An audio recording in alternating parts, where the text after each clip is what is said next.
Good morning, everyone, and thank you for joining UTJ this morning for our program, Sacred Duty, Providing Spiritual Care in the 21st Century. Um, Please note that this program is being recorded. Also, everyone is muted, but we welcome comments and questions in the chat, and we'll do our best to address them at the end of the presentation. My name is Rabbi Noah Gradovsky. I'm a vice president of UTJ. And before we begin, a few remarks and notes. Thank you to our sponsors for this webinar, whose names have been shared in chat.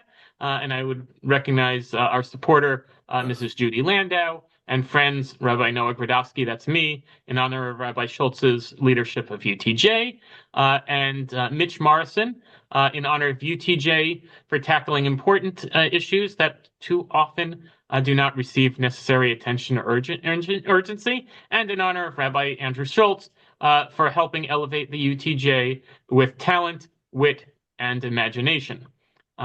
You can learn more about UTJ at www.utj.org, but I'll say a couple of words in a moment. And I'd also invite everyone to register for two Siddur classes we have coming up with Rabbi Professor Reuven Kimmelman, who is always fascinating, and the registration link is in the chat. I would also like to thank everyone who made a donation along with their registering for this program. For those of you who are new to UTJ, let me say a few words of introduction to our organization.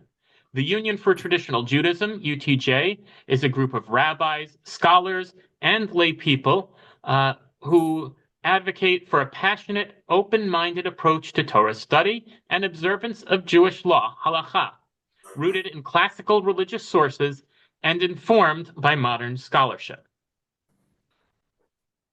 Our philosophy is distinguished by the symbiotic relationship between faith in the God-given Torah and intellectual integrity, and our emphasis on the sacred framework of halakha as our unifying guide. Learn more about UTJ at www.utj.org. With that, let me introduce our speakers. Chaplain Margo Heda holds a BA in psychology from Mills College, a master's of Jewish education, and a master of sacred music from the Jewish Theological Seminary. Chaplain Heda is board-certified chaplain and serves in dual roles as staff chaplain and the Jewish chaplain at Hospital for Special Services Surgery in Manhattan. Prior to joining HSS, Chaplain Heda was co-officiated Journey to Recovery, a support group for breast cancer survivors at St. John's Riverside Hospital in Yonkers, New York, and served as chaplain for Care Pavilion, a drug and alcohol rehabilitation in inner city Yonkers, New York. She has mentored Jewish women entering the field of chaplaincy and is a former board member of Neshama Association of Jewish Chaplains. She was profiled in Jewish Action magazine in an article titled "Walking with Them in Their Suffering, an Orthodox woman chaplain helps patients on their journey." Rabbi Andrew Schultz has served as Jewish communal professional for the last 25 years, having held several senior level positions in Jewish agencies throughout the tri-state area, including BBYO, the Jewish Educational Center, and Yedei Chesed. Rabbi Schultz has a significant portion of his career, has spent a significant portion of his career as the executive director of the Community Alliance for Jewish Affiliated Cemeteries, KJAC, a nonprofit organization responsible for the administration and oversight of nearly 10,000 Jewish graves throughout New York and New Jersey. Rabbi Schultz is also the Rav of Freehold Jewish Center, as well as the executive administrator for the Union for Traditional Judaism and its rabbinic fellowship, Morashah. In addition, Rabbi Schultz is a police chaplain for both the Fair Lawn and Elmwood Park, New Jersey police departments. In this role, Rabbi Schultz provides spiritual and emotional support, as well as counseling to police officers and their families, and also acts as a liaison between the departments and the Jewish community. Rabbi Schultz also advises the department chiefs and other high-ranking officers on matters pertinent to the well-being of officers. Rabbi Ben Vineburg, BCC, is a board-certified chaplain serving Trinity Health Oakland Hospital in Detroit. Rabbi Vineburg is serving in his second term as board member at large of the Neshama Association of Jewish Chaplains, NAJC, and is excited to be presenting a breakout session on using humor in chaplaincy entitled, "If I Took Therapy, the Doctor Would Quit," how Don Rickles, Jackie Mason, and other Jewish chaplains taught us resilience at the NAJC 2025 convention in Chicago this coming May. Rabbi Vineburg has vast experience in chaplaincy, ranging from assisted living facilities to hospice and hospital settings. Rabbi Vineburg has received a bachelor's degree from Thomas Edison State University and rabbinic organization from the Milwaukee Kollel, Yeshivas Chonen Das, and Rabbi Nathan Lopez Cardozo. Rabbi Vineburg is also finishing a master's in Jewish professional studies at Gratz College this coming May. Rabbi Vineburg is passionate about mental health awareness, interfaith relations, and Jewish philosophy. He resides in Oak Park, Michigan, with his 3 children, Nathanael Leib, Elazar Aaron, and Miriam Shulamis. As you can tell, ladies and gentlemen, we have a clearly very underqualified panel here, and so the bios went very quickly. With that, I'm going to turn this over to our executive administrator, Rabbi Andrew Schultz, who is going to lead the program. Good morning, and I'm thrilled to see that we have a really nice turnout for this webinar.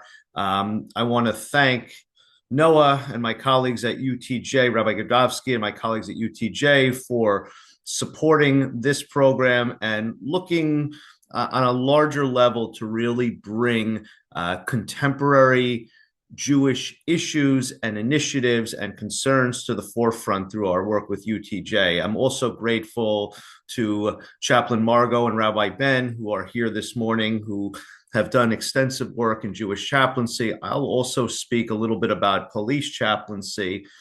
But our goal, more than anything, is not just to tell you what we do, but rather to provide for you insights and resources and ideas that we all, as a Jewish people, we say, Kol Yisrael Arivim Zelazeh, that all Jewish people have a responsibility to one another. And so when it comes to supporting people in your community, if they're ailing, if they're struggling, if they've experienced a death or a trauma, while we maintain a certain expertise in this field, the greatest expertise, the greatest role that we can play is sharing that with you so that you too can be part of those front lines when it comes to supporting people in your communities. Mi kamcha Yisrael, that who is better, who is like the Jewish people. And with that being said, it is my distinct pleasure to introduce my colleague and, I'll emphasize, friend, Margo Heda, who is a longstanding chaplain. I think her bio really only captures a little bit about Margo. So I won't kvel about you, Margo. I'm going to turn the floor over to you right now. Thank you so much. I could kvel about you just as well, because we're also situated in the same town, and I've had the opportunity to observe Andy, aka Rabbi Schultz, and his role as liaison with the local PD. And it's a real bracha to have someone like Rabbi Schultz doing what he does here. So it's a small world. It's a small chaplaincy world. So good morning, everyone. I'm so glad to have you here with us and have this opportunity to speak about Jewish chaplaincy. It's something I'm absolutely passionate about, and I could speak about it all day long, but I promise not to. And I'd like to share a little bit about the field and also my somewhat unusual path in it, I think. I do want to make mention, if we're going to talk about chaplaincy in the 21st century, we also do have to look to where we started as a field. And so it wouldn't be complete, I feel, if we didn't mention Anton Boysen, who really founded this field in its current form. He was active around the 1920s and 1940s, a seminarian and a teacher. And does anybody remember the hair club commercial? You know, I'm not just the president, I'm also a member. So Anton Boysen also went through his challenges with mental health. He went through bouts of schizophrenia, and amazingly, remarkably, during that time, came up with what we now base chaplaincy on, concepts like the living human document. That's what we deal with, the living human document, and the case study model, which is something that we use in clinical pastoral education. So a hat tip to Anton Boysen. And I thought it also might be helpful to just talk a little bit about the distinction between Rabbanut and chaplaincy, especially because we're not a well understood field. So in short, and I hope no one will take offense, but this is just shorthand, rabbis' principal training in most places and role is to teach and preach. Those are sort of the two main things, teach and preach. And then depending on where people get their smicha, there might also be some spiritual care training as well. It depends very much on the yeshiva and on the program. So we have teaching and preaching on one side, and with chaplaincy, we have something called the Ministry of Presence, which is something that Rabbi Schultz is going to explain more about later. You know, in terms of the language that we use or the concept, we really are here to be a milaveh, an accompanier to those we are caring for. We're more of an accompanier than perhaps other things. Milaveh, I think, is a beautiful term to describe where we're coming from. In Israel, where chaplaincy is an even younger profession, as a profession, it was first referred to generally as tipul ruchani, a very literal term. Tipul ruchani, spiritual care, and more popular now is livui ruchani, again, spiritual accompaniment. I'd like to share with you a beautiful quote, beautiful to me, from Martin Buber that really describes my ethos and my experience of chaplaincy. I love this quote so much, and I think it really embodies so much of what I do feel and experience in the room with patients. And the quote is, when two people relate authentically and humanly, God is the electricity that surges between them. Isn't that gorgeous? And there's so many ways to experience transcendence, and it's different for everyone. Some, you know, they're blessed. It happens in tefillah. For some people, it's nature, or art, or music, or study. It could be any number of things where we have this sense of transcendence and holiness. It happens for me that I get that through the human connection. So it's an incredible blessing to be able to experience that just about every day, and often many times a day in this work. A little bit about my entry into chaplaincy. And when I think about it, for some reason, it brings me back to an earlier experience that I had when I was in the process of becoming more observant. And I was in a shul that, oh, thanks, Rabbi Gudovsky, for putting the quote up there. I was earlier on in my observance, and I was at a shul that I could best describe, I think, as kind of conservadox. And it was Sukkot, and the rabbi said, okay, everybody who has a lulav and etro, get up, we're going to do Hoshanas now. So I had a lulav and etro, so I grabbed them and I got in line with everybody else and started walking. And then I looked around and I realized I was the only woman standing in line. And that was an interesting moment. I had this inner conversation with myself. Well, now what? Here I am with my lulav and etro, and I'm starting to march along, and what am I going to do? This is weird. I'm not going to just like slink away. And here I am. So I guess I'm just going to keep on walking. So it was a bit like that with chaplaincy training as well. When I started, there were just that I knew of two other Orthodox women who had been board certified, and it was quite a bit, quite a few years before me. And I don't know. I looked around. It's one point. I first of all, I fell in love with CP, and I looked around, and I really didn't see too many other women in there marching with me. But I thought, all right, I'm going to keep walking. Sometimes ignorance is bliss, and when you're walking, and it's just okay, I'm just going to keep going. And now there are more Orthodox women in the field, as you have likely noticed.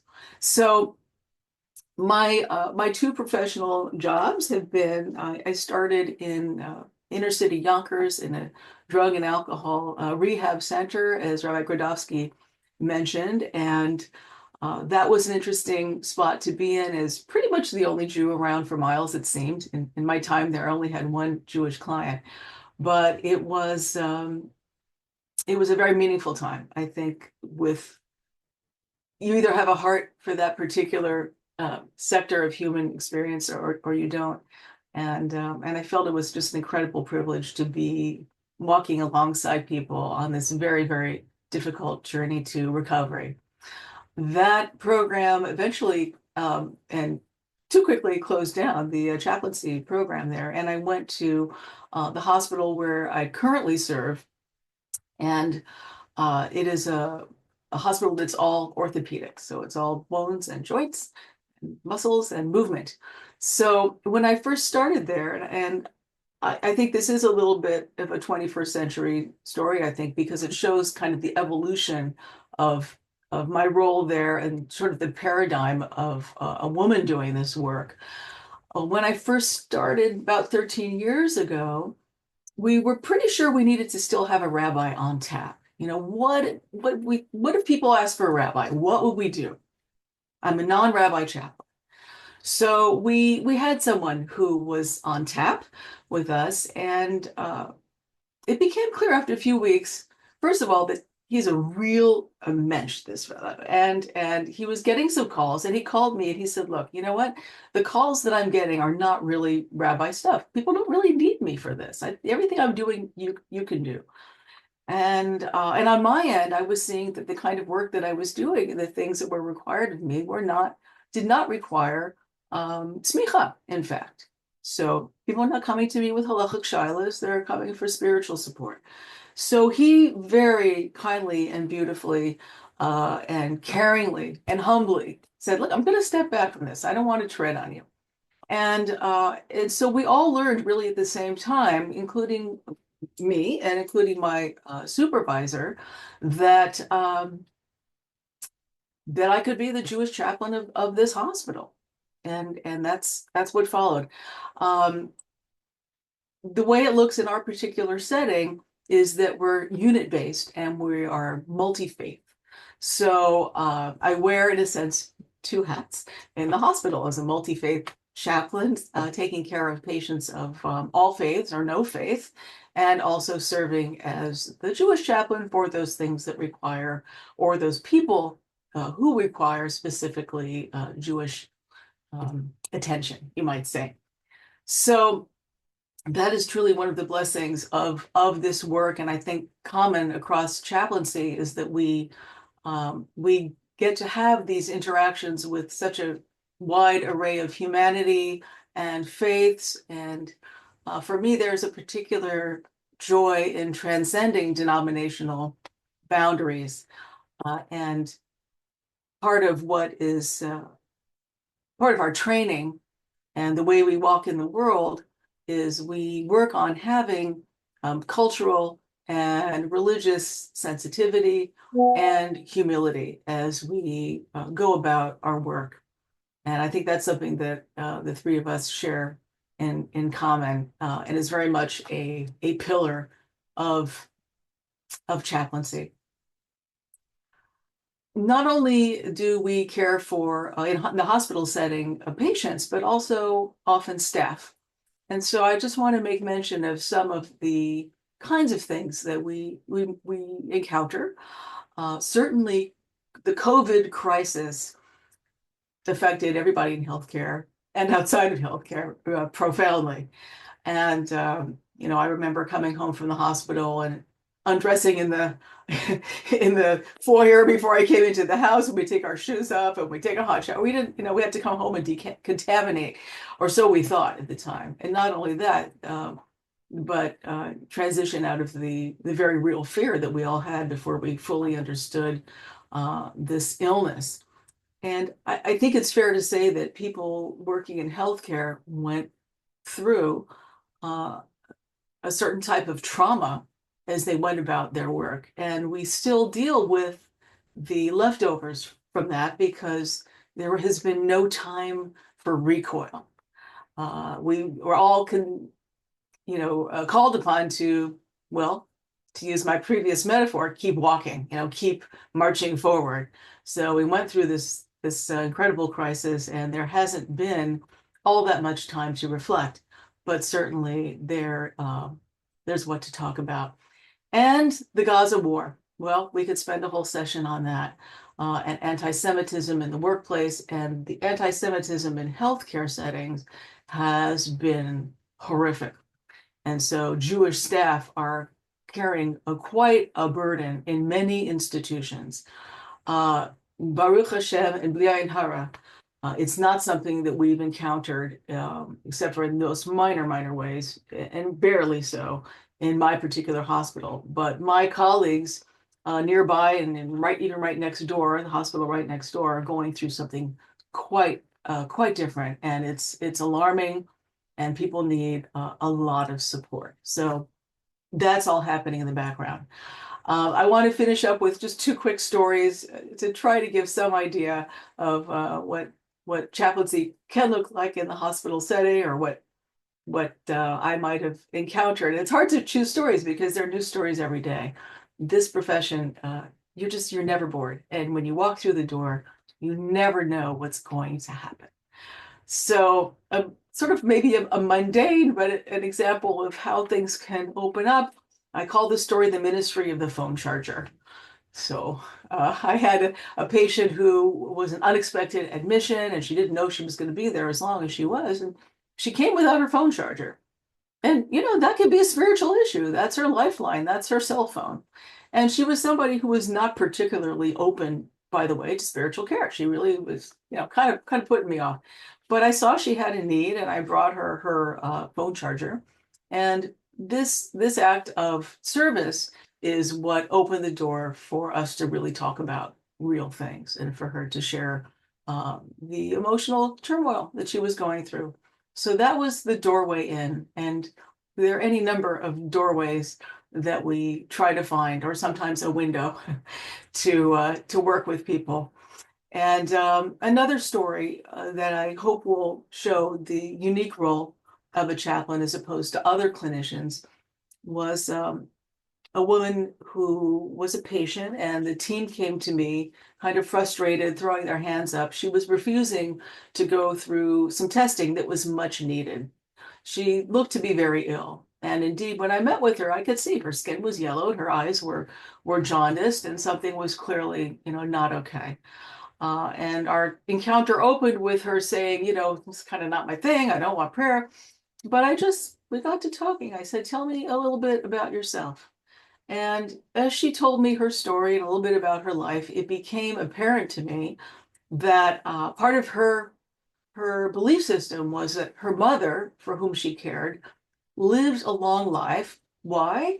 Because she, the daughter, the patient, flushed all of her medication down the toilet. And flushing the medication down the toilet was the secret to longevity. That was her belief system. And when she shared with that, we could touch on the fear that she had. She was afraid to go through those tests.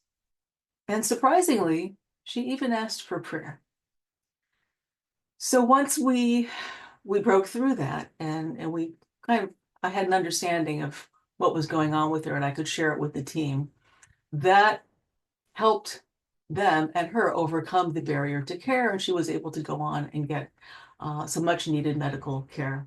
So that's one maybe small example of where the chaplain can lend something that other clinicians may not be able to do, that can, we hope, help people on their journey to healing and wellness. So I'm right at 50 minutes. I'm going to stop there. Thank you for bearing with me. And I turn it over to my wonderful colleagues. Thank you, Margo. Really outstanding. Thank you. And on a personal note, I feel like there's a lot that I can continue to learn from you. And I really feel that way with all of my colleagues. And just my experience is a little different than Margo and Ben's, Chaplain Margo and Rabbi Ben. I'll tell you a little bit about my backstory. Having worked in the Jewish community for about 25 years, without going into all of the positions that I've held, one burning desire was present throughout, and that burning desire was to finally sit and earn smicha. And the challenge is that once you've gone to a certain point of your life to pursue a comprehensive degree, which smicha is, I'm not going to say it's as comprehensive as a medical degree, but it really takes time and the amount of study you have to put in and then be able to pass tests. But I decided that it was really time to do it. But my other dream in life, but that sort of sailed away, was to actually have gone into law enforcement. My father is a retired agent from the Bureau of Alcohol, Tobacco, and Firearms, which we know in the colloquial sense as ATF. And so when I graduated college, which was, I guess, 25 years ago, so I've been in Jewish community work slightly less than those 25 years, although I went into that shortly after college. I was in the applicant pool for United States Secret Service. I had been in for other law enforcement agencies. And when 9/11 came, the landscape changed for law enforcement, as we can understand. And on the federal level, which is really where I wanted to enter, they were reorganizing under Homeland Security. So they were shaking things up. And so what that meant was that even after passing the initial test for Secret Service, having gone through a round of interviews, they had a hiring freeze. And so what was ultimately going to happen for me is they were going to hit the reset button. Throughout that process, concurrently, I was actually interviewing for local law enforcement positions, which at that time, I didn't have my sights set on that. And part of that reason was that my own spiritual level, and I'll say spiritual / religious observance level, was growing.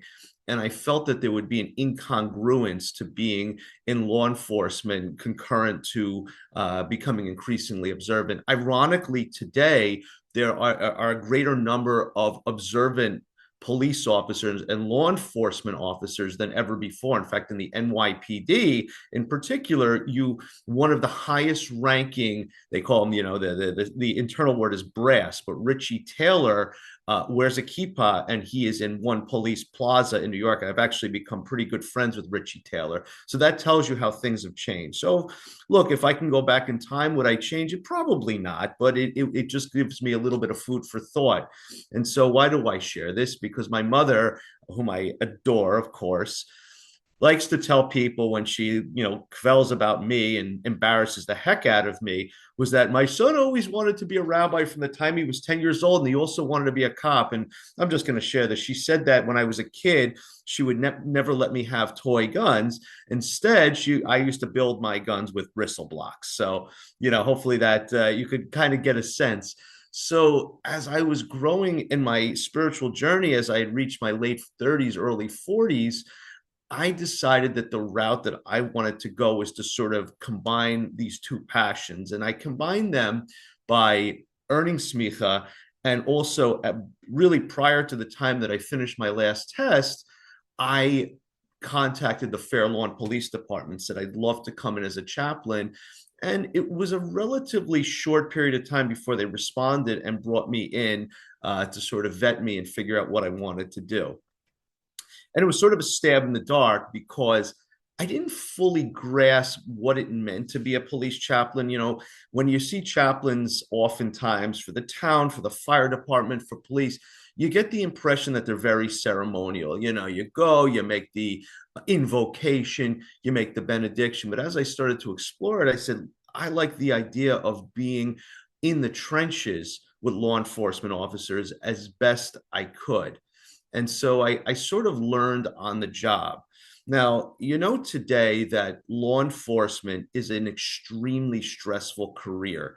And without opining on the landscape of criminal justice, particularly in the states of New Jersey and New York, it's even greater. But we know of stories all over the country, um, accusations that have been made, cases that have been made, admittedly bad cops, but I always say, look, there are bad cops, there are bad teachers, there are bad, pick an industry and you'll find, and yet in any industry, you'll find that 95% of those hardworking individuals are good, ethical, moral people. But unfortunately, in the law enforcement world, what is the old expression? A few bad apples spoil it for the bunch.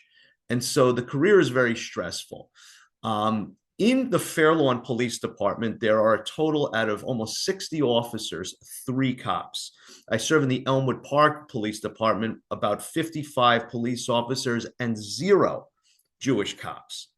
So learning to navigate in that role has been very fulfilling and interesting. You deal with police officers uniquely with each one. There are officers that I counsel, I'll use the word counseling as sort of a generic term, in the parking lot of 7-Eleven in Fair Lawn. I pull my car up next to theirs.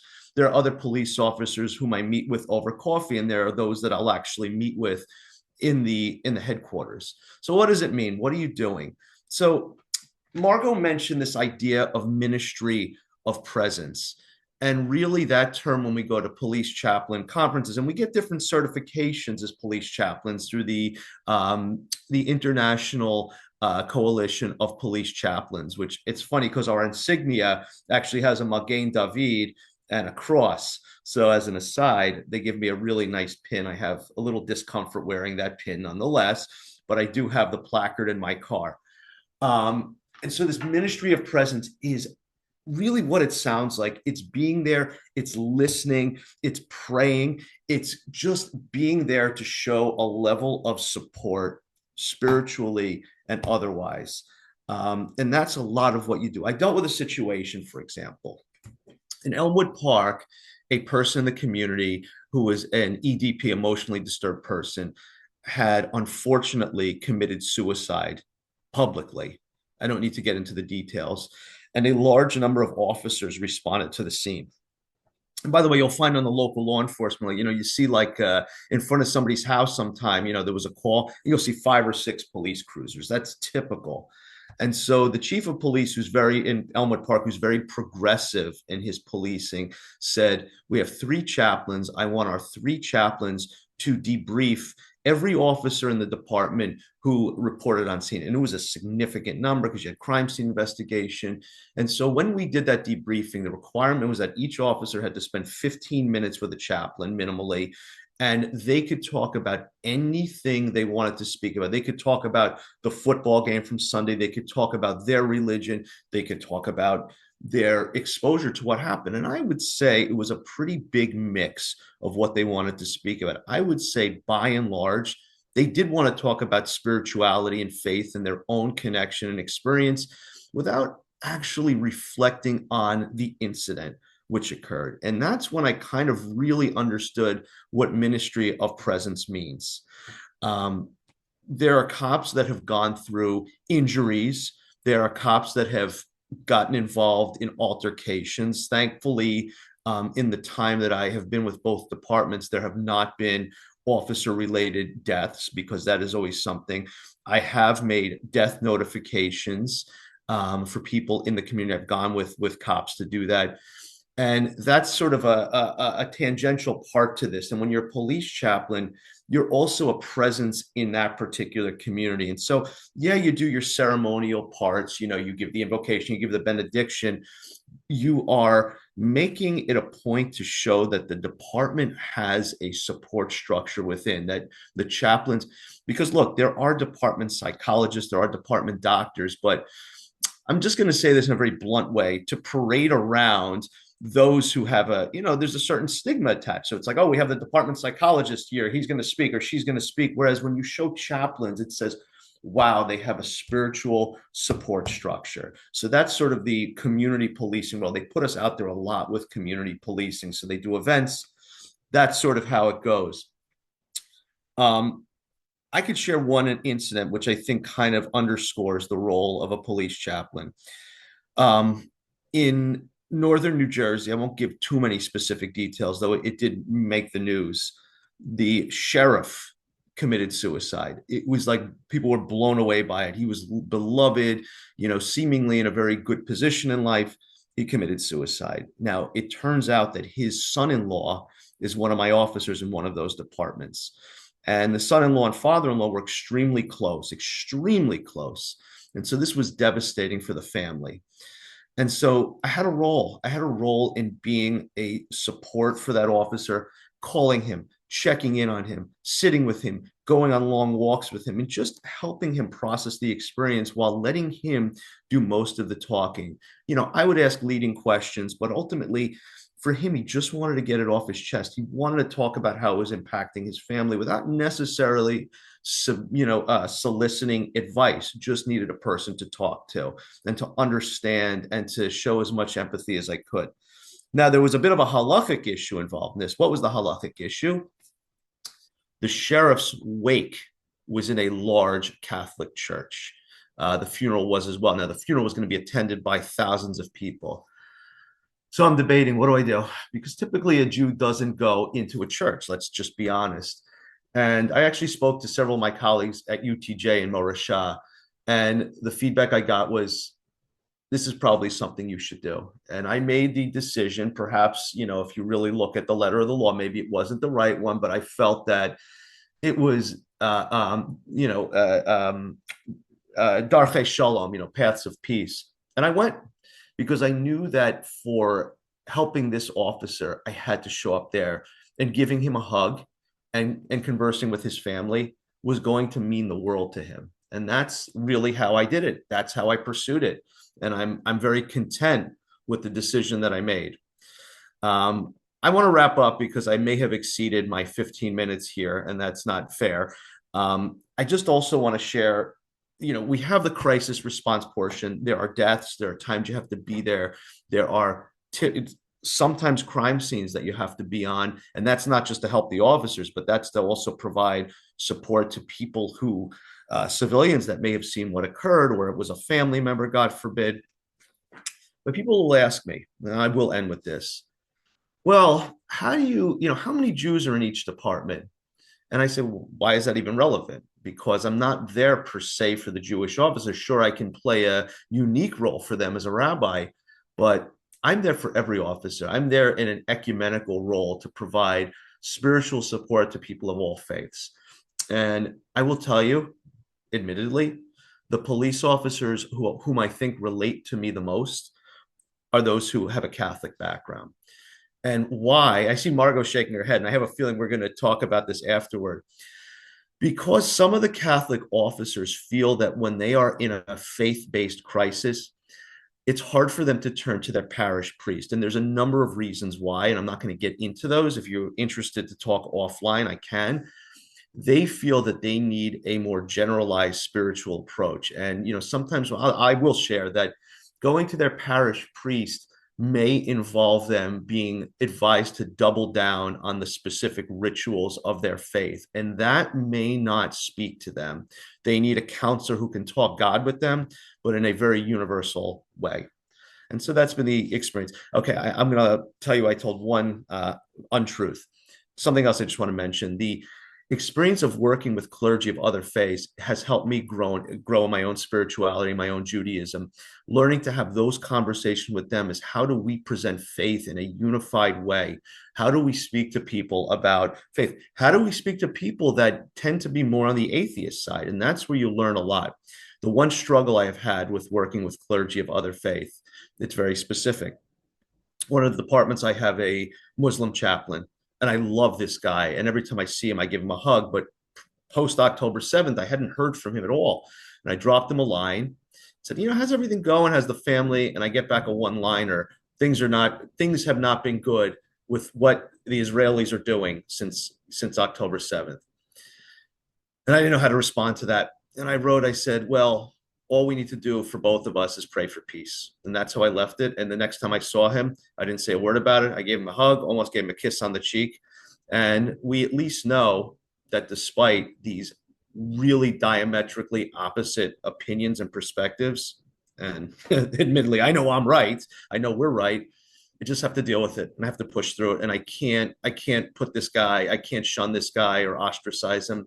It's just what it is. Anyway, I'll wrap up and now turn the floor over to my esteemed colleague, Rabbi Ben Vineburg. Good morning, everyone. Can everybody hear me okay? I guess everybody's nodding. Very good.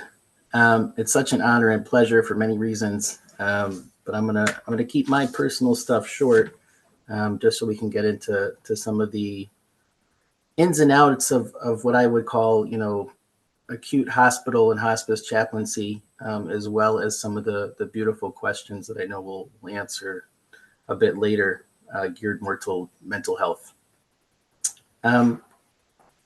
I tell people that when you're a chaplain, the pay is terrible, but the benefits are great. And that is that, you really get the opportunity to do things with people in a day or even in a few minutes that some people would wish they could do in a lifetime. When I deal with people at the end of life, I've met people from low-income families to those that have been successful CEOs of Fortune 500 companies. And I can tell you that at the end of life, they have never, ever discussed their wealth or even much of their work. It's always been about unsettled business in the terms of relationships and in the terms of their things they wish they may have done differently, and anything that brings them to peace. I want to share a few stories with you. I had a gentleman about 2 years ago. He was a 93-year-old gentleman in the ICU. And I was asked to come visit him. And he said to me, "Rabbi, I'm 93 years old. What am I doing in the ICU?" He said, "Don't you think it's time for God to call my number already?" He said, "I've had a very good life. I've been able to do so many beautiful things, but now I'm just depressed. My friends are gone. My spouse is gone. I'm only really around family members who are my grandchildren. Even some of my children have passed away." And I said to him, I said, "You know what?" I said, "If I had an answer for why you were still here, I'd be a trillionaire and I wouldn't have to work here anymore." I said, "But I will tell you this." I said, "Before I entered your room, your nurse stopped me, and so did the custodian outside the door." I said, "And both told me what a wonderful sense of humor you have, how they look forward to coming to their jobs every single day because they get to interact with you." I said, "So I don't know why you're still here, but I can tell you for a fact that there are 2 people outside this room whose lives you're touching just by being here." And I said, "That's something that you should be proud of." And I said, "I want you to know this." I said, "I'm a bit younger than you." I said, "But you've also taught me how to interact with people and also how to interact with things that are seemingly out of our control and unpleasant." I said, "And that is to have a sense of humor." I said, "And for that fact also, I think you're here to guide me as well." And he got a big grin on his face and he says, "You know what? I can live with that, and it's the best answer I've ever gotten." In the hospital, there's so many different facets and working parts that we're dealing with. Obviously, Chaplain Margo deals with the less, acutely emergent things, people coming to what I would say their bionic parts to get a tune-up, if you will. Then you have Rabbi Schultz, who's dealing with some of the more traumatic, acute issues and emergencies. And then you have those that are, dealing with prolonged illness, and family members who are dealing with prolonged illness. One of the things that I think Chaplain Margo mentioned as well is that it also takes a tremendous hit to staff members, nurses, all other those techs that have a role in caring for patients. When they're around such tragedy and sadness over and over and over again, it takes a tremendous emotional toll on them as well. And one of the beautiful things that we're able to do as chaplains in the hospital is also care for them. And I would say at least 30% of our time in the hospital is spent caring for staff as well. Somebody had a beautiful question about emotional and spiritual issues. And I have one that I think ties into everything I'm speaking about. About 2 weeks ago, I was asked to respond to an issue in our ICU where I was asked to speak to a spouse whose husband was dying pretty rapidly from illness. And I sat down with her, and she looked at me, and without saying a word, she started to cry. And she says, "I think God is angry with me." And I said, "Okay, tell me more about that." She said, "Well, last night I had it out with God. And I told God that I too wanted to die, that I'm fed up. Our son died 3 months ago from cancer. And now I'm here with my husband watching him die as well. Who wants to live like this? I haven't been alone in 54 years. I want to die. And I think God is punishing me." So obviously we're dealing with all kinds of angles in the situation. And obviously we don't know why these things happen. But I sat with her and I said, "I want you to know that God is not angry with you." And I said, and I'm going to be a little bit unhumble.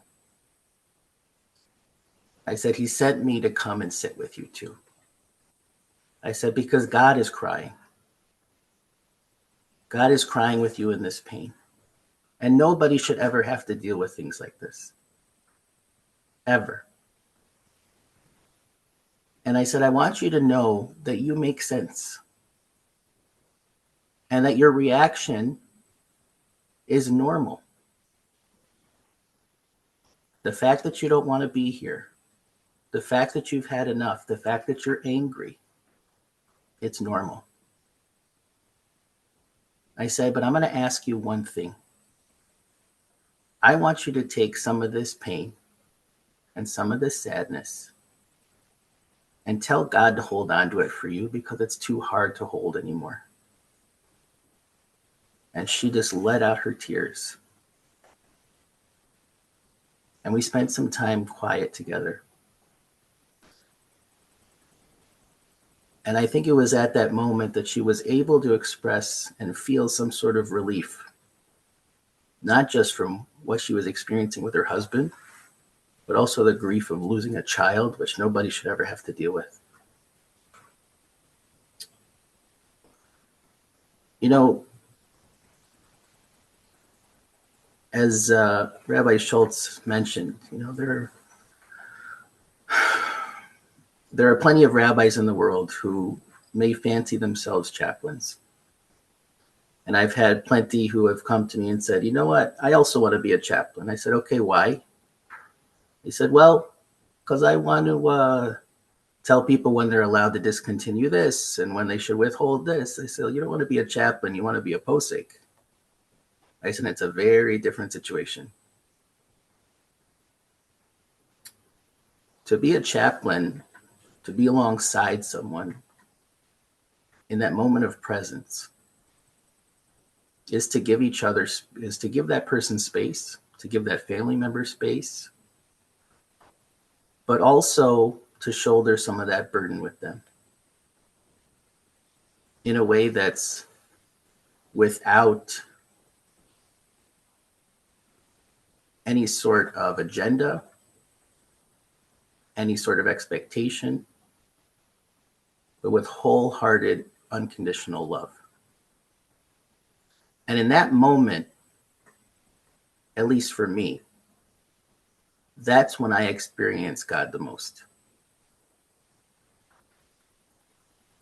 When you can sit alongside somebody and take away just a little bit of their pain, that's a godly experience.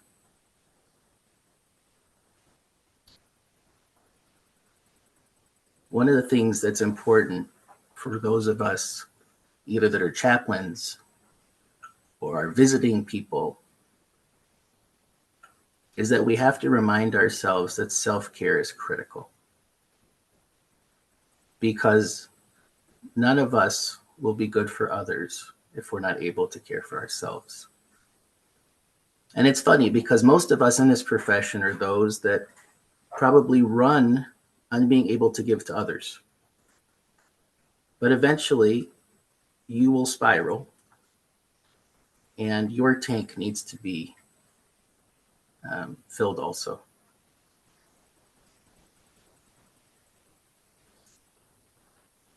I work in a hospital where there are very few Jews. And I have to be honest with you that most of the time, or sometimes, I prefer the non-Jewish patients to the Jewish ones. They're much less demanding. And there's a special connection that people have at the end of life to what I call moments of truth, where people experience some sort of sobriety, absolute truth, where they give over the things that are most important in their lives. They say their goodbyes, they say their sorries, they make peace with things. Interestingly enough, I've even had somebody confess murder to me in this time. What's special about this type of process, and I think what upholds both, I think, faith in our Judaism, is the understanding and the feeling that we are all somehow in this together. And that the sacred trust that that person who is passing away gives to you to be able to care for their loved ones, to care for the values that they hold, is very special. And I think in particular, the Jewish people have always seemed to champion this loving kindness and value system that I think most people embrace. And that's my hope, particularly in these difficult times. I was in an inner city hospital 2 years ago, and I was asked to see a patient, 23-year-old young woman who was in stage 4 ovarian cancer, very serious. I knock on the door, and I'll leave certain identifiers out. I said, "Hello, I'm Rabbi Ben, and I'm the chaplain," and her mother's sitting at the bedside, and she says, "Yes, you are." I said, "Well, thank you. I appreciate the introduction." So I walk in, and there's this poor, small, emaciated young woman, 23 years old, clearly dying. And she's trying to ask me something. Remember, I've been summoned. She doesn't know who's coming. And she probably had an agenda for the chaplain when they walked in. But this is what transpired. She's trying to speak to me. She can't get the words out. And unfortunately, her mother is trying to finish her sentences. "Do you mean this?" "No." "Do you mean this?" "No." And eventually she tells her mother to be quiet. And I said, oh, this girl was sweet. She was very sweet. You know, she opens her, she finally works up the strength. And she looks up at me and she said, are you Jewish? And I said, yes. Is that okay? And with all of the strength she had left in this riddled body, she opens her arms wide. And she said, can you give me a hug?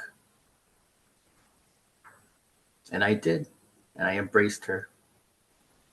And to this day, I don't think I've ever felt someone hold on to me so tightly. And as she let go, she whispered in my ear, thank you so much. And I looked at her and I said, is there anything else I can do for you? And she said, no, that's all I needed. We have a very special place in the world, and we really do bring light to the places that have the most darkness. And I think, in my perspective, if anyone is able to come away with anything from the stories that the three of us have told you today, is that not only are there Jews working in the dark places that exist in the world, but that light is possible as well. And light always prevails. Thank you. Wow, very powerful, Ben. Margo, Rabbi Ben, Chaplain Margo, Rabbi Ben, just outstanding. I'm floored by it. And I think I can speak for everybody else and share the very same thing. We have gone on a little bit longer than expected, and I'm fine with that. And hopefully everyone can stay for just a few more minutes, because there have been several very, very good questions asked. Some of them were directed to specific presenters. I'm going to share one that was directed to Chaplain Margo. And I just lost it actually here a second ago. So just bear with me a moment. Chaplain Margo, can you say a bit on how chaplaincy might be different in the drug alcohol rehab setting versus general hospital setting? Sure. Yeah. I'll try. It's a great question. Well,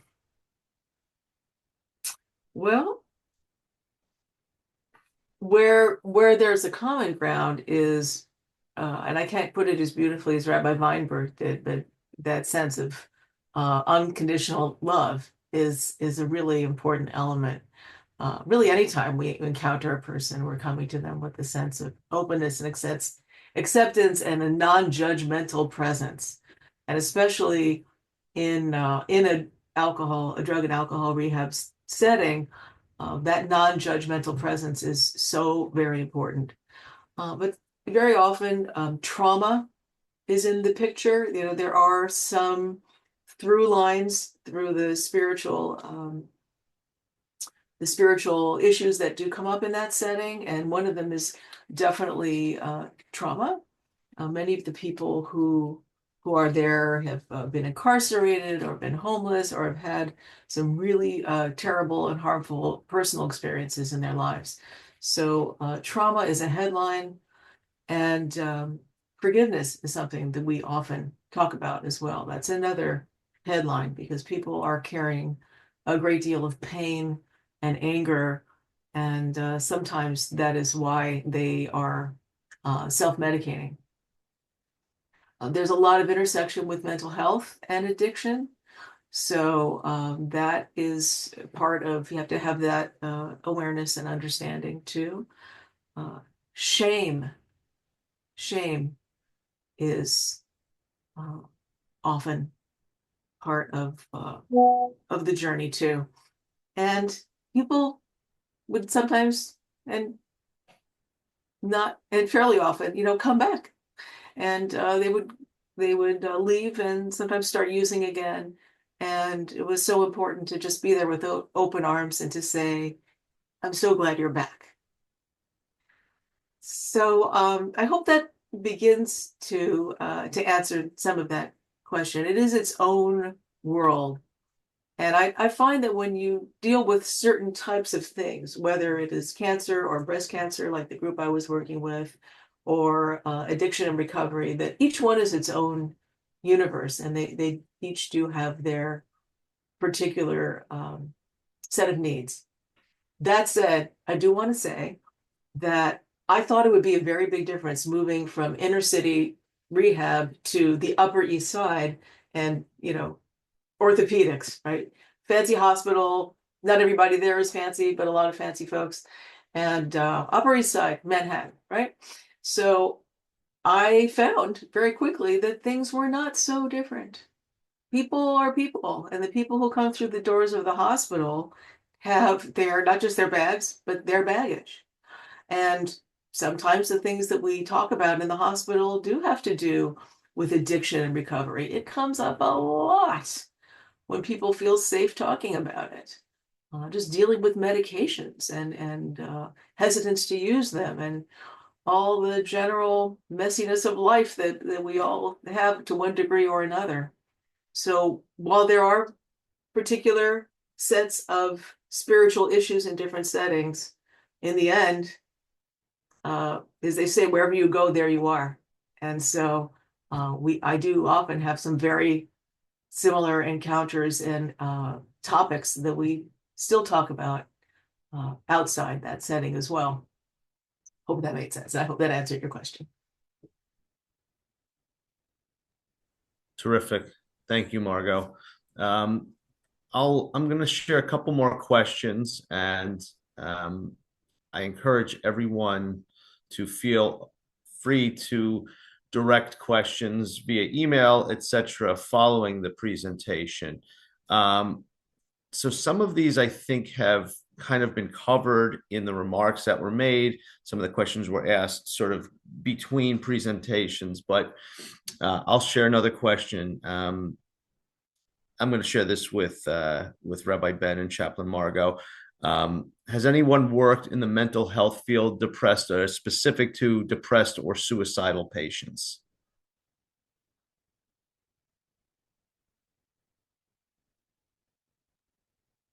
Rabbi Ben, you want to, if it's okay, do you want to take that one? This way we can Sure. share our Yes. yeah. Yes, absolutely. Absolutely. Is there a more specific question?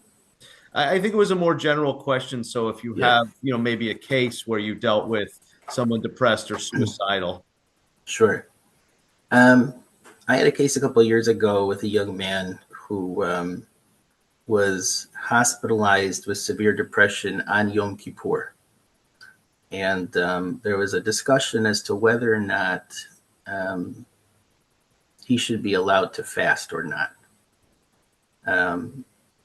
And he was of the mindset that at the moment he was planning on not being compliant and wanted to fast. I think he felt some sort of religious conviction as to why he was in the situation to begin with, and perhaps that he needed to repent, if you will. At the same time, the medications that he was on, particularly, they needed to find his new baseline, as well as the medication that he was on required a certain amount of protein in his diet to be able to absorb properly. And so there was a whole discussion as to whether or not he should be able to fast or not. I remember that I was, because I believe that mental health is very much a pikuach nefesh issue, I remember advocating that he should at least eat minimally and take his medication so that he could find this new baseline. But these types of things definitely come up a lot in the hospital setting, for sure. Great. Thank you. Sure. There was sort of a comment about dealing with law enforcement officers who may lack a certain training in compassion, patience. I can't speak to every department across this great nation of ours or this great continent of ours. What I can say is that there are a growing number of what I would call progressive police departments, progressive policing. And a lot of that has to do with the mental health and resiliency training of officers themselves, because when they are trained, even when it just comes to helping themselves and having their own, what was the expression you used before, Ben? I know what it is. Self-care, right? Um, they do better with the public. They're shouldering a lot. I think departments that emphasize officers, I don't know that I know a department that requires an officer necessarily to go for counseling on a regular basis with a mental health professional, or for that matter, to meet with chaplains.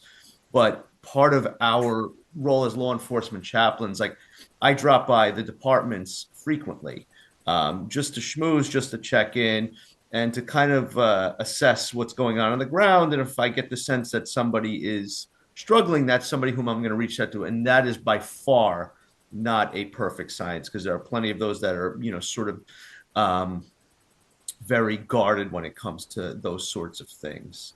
I did mention, I'm not even going to rehash it, but just look in the comments. I mentioned something about that liaison role with the Jewish community, so you can glean a little bit from that. So I just want to scroll through. I'll maybe do one or two more questions because we're a little bit late. Let's see if there another one or two. Oh, I mean, I could touch on this one that was asked about sort of rabbinic training that has to do with chaplaincy. Now, some of the more long-standing established programs like Hebrew Union College, the Jewish Theological Seminary, Yeshiva University, they do have training in chaplaincy as far as I know. I think some of it may be elective. I don't know that they're required per se to do field work in chaplaincy. I think JTS at one point was, but I'm not sure today. In the world, there's a growing number of people getting smicha, particularly in the Orthodox world, on, I don't know, call them distance learning programs or part-time programs where they're focused on halacha, they're focused on Gemara, they're focused on traditional rabbinic texts. I could say that my first smicha that I got, I mean, I guess, and please understand, I'm not saying this is to be a braggart by any means. The first smicha I got was a Rav Umanhig Yisrael smicha, which was, it's kind of like a teaching smicha. And it was very interesting that it was focused on things like Avelut, Bikor Cholim, Kiddushin, and sort of the Jewish life cycle. I went on to actually do, a more advanced smicha with them. And then my second smicha was like a halacha smicha. And it was a very deep halacha smicha. And by the way, I know, and you'll tell me if I'm wrong, that ITJ, when it exists, did have a chaplaincy component. Is that correct? Yeah, yeah. So pastoral counseling type of right course. So I'm going to say, maybe a little controversial, that I'm not sure with the vast number of smicha programs out there today that there is a sufficient level of chaplaincy training. Even if you don't get a certification like Chaplain Margo and Rabbi Ben have, or my law enforcement world, I do think rabbis, particularly those who are serving a rabbinical role, whether it's in chinuch or whether it's in rabbanut or whether it's in some field of interacting with people, do need to seek out supplemental training in chaplaincy. I think they're doing themselves a huge disservice if they don't, because you need that to be able to relate. I mean, I had in my congregation, I lost 3 members in a period of 14 days, 2 weeks. The one was the mother, they weren't, one of them wasn't a congregation member, and these families are in crisis, like they're dealing with it. And I can't just go there and talk about Avelut or talk about what they need to do during the Shiva and the Shloshim. Your attention, please. Cancel code blue on 4. I would be doing them a disservice. So especially pulpit rabbis, oh my gosh, they need to do this because they are, like I said, doing a disservice to their congregation. So anyway, I'll leave it at that. We have Rabbi Schultz, if you don't mind, please, I please. want to amplify and even sharpen what you're saying. I agree with you so much that that training is important because it is also possible for someone who doesn't have that training to do spiritual harm, and sometimes with the best of intentions. And I have heard stories of people whose, rabbis tried to care for them spiritually with all the best intentions. And sometimes really one can do harm. And do no harm is a very important guideline, not only in medicine, but in spiritual care as well. So I couldn't agree with you more that I think it is an important component, if nothing else, not to do harm and ideally to do good.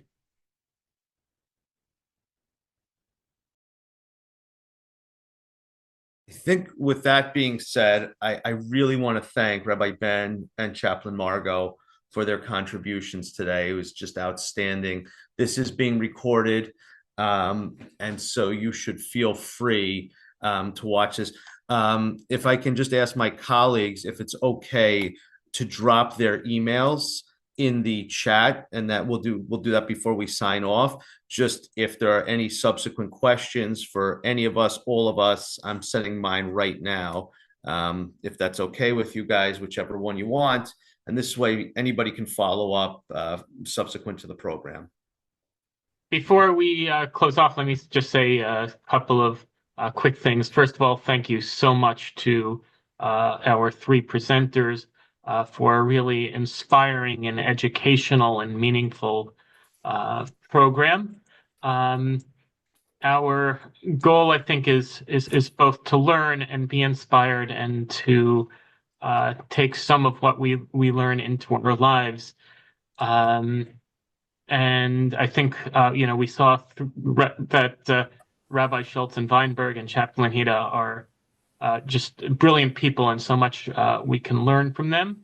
But we also learned that, the first part of caring is, not rocket science, but rather presence. Just being available and expressing caring and love for people. And that's something that we can all take into our everyday, and to realize that, reaching out to people just has so much power. I was reminded of the statement in Pirkei Avot from Shammai, "Emor me'at ve'aseh habeh." Say little and do a lot. I gathered from our chaplains that presence, that listening, that is just so much of what goes into caring for people, and hopefully that's something that we can take into all of our lives. We thank Chaplain Heda and Rabbi Schultz and Vineburg for such a wonderful presentation. Thank you again to our sponsors who we've named in the chat again, and to everyone who made a donation with your registration. We welcome your feedback for this webinar. The recent chat I put in includes a link for feedback, and everyone will get an email with a link to the video of this program, and that will also include a link to send us any feedback. Please join us next Sunday for the first of two upcoming classes on the Siddur with Rabbi Professor Reuven Kimmelman. There is a registration link in the chat as well, and we'll mention the ramp-up email as well. With that, I thank everyone for joining us. Wish everyone a wonderful rest of the day.